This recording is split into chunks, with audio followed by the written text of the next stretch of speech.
இந்த பூ வியாபாரம் பண்ணிக்கிட்டு வாழறதா இருந்தாக்கா அது ஏன் வீட்டில் நடக்காது. இல்லைன்னா அம்மா வீட்டில் தான் நிறைய பூ இருக்கு, போய் பிடுங்க. அட நிறுத்துங்கப்பா, நீங்க என்ன சொன்னாலும் என்னால இதெல்லாம் விட்டுட்டு வாழ முடியாது. என்னை என் போக்குல விட்டுருங்களேன். விடுறேன். சில நாய்ங்க என்னதான் தொடக்கறியை வெட்டி போட்டாலும் தின்னு துளையாது. அதுங்களுக்கு எலும்பு தான் தேவை. வண்டிடுறா.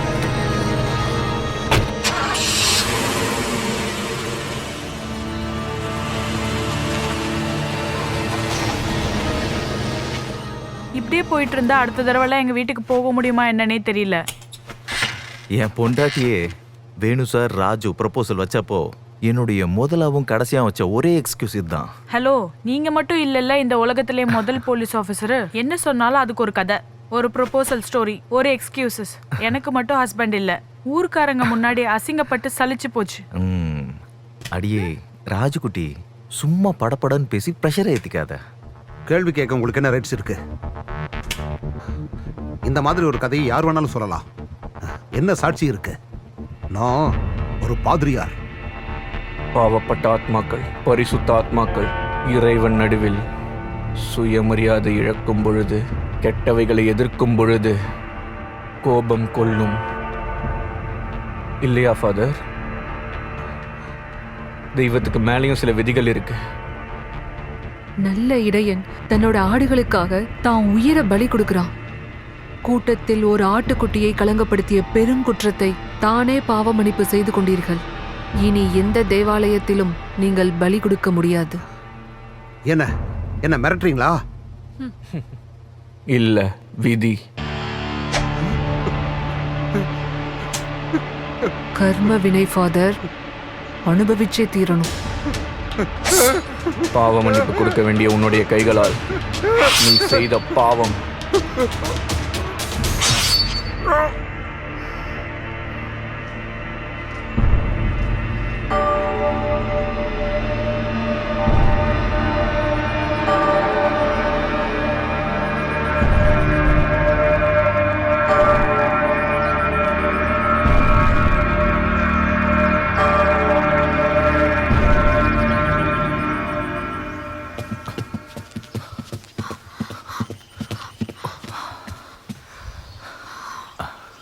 இத்தனை வருஷம் கழிச்சு நடக்கிற ஒரு பழிவாங்கிற கதை.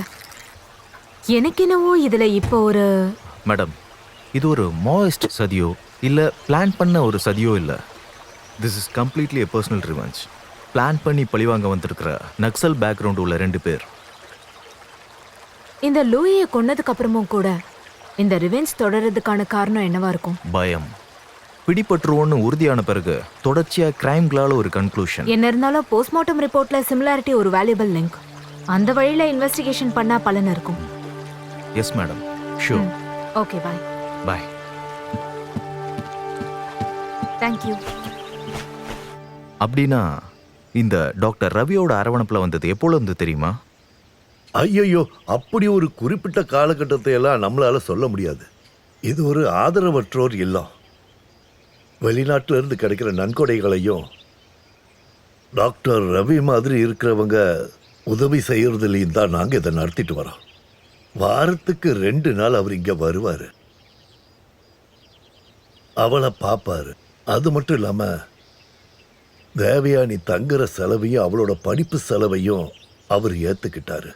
இல்லை ஃபாதர், இதுக்கு இடையில எப்பயாவது தேவயானி திருவஸ்திரம் அணிஞ்சதா ஒரு சம்பவம் கேள்விப்பட்டோம்.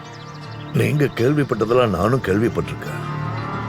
அந்த பொண்ணுக்கும் அந்த மாதிரி ஆசை இருக்குன்னு எனக்கு அப்புறம்தான் தெரிஞ்சது.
தீவி குட்டியை பத்தி விசாரிக்கிறாங்க.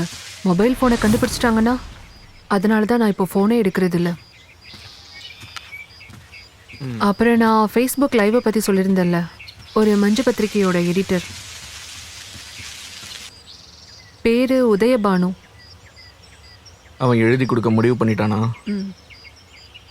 அந்த ஆளு சரியான குடிகாரனா இருந்தாலும் அவர் புக்கை பப்ளிஷ் பண்றது சீரியஸ் தான். என்கிட்ட ஒரு நியூஸ் கட்டிங் இருக்கு, அதை நான் படிக்கிறேன். ராஜமலை லூயியின் வாழ்க்கை வரலாறு. நாமக்கல் உதயபானு தான் அதோட பதிப்பாளர்.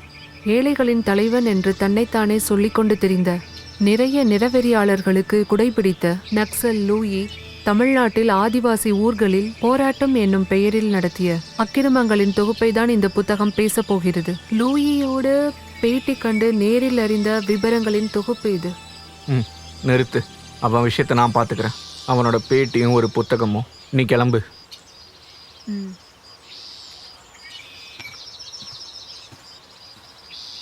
சின்னு, அப்புறம்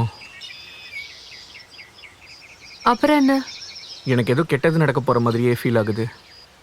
அது என்னோட பிரம்மையா கூட இருக்கலாம். இதை வச்சுக்கோ ஒரு தைரியத்துக்கு.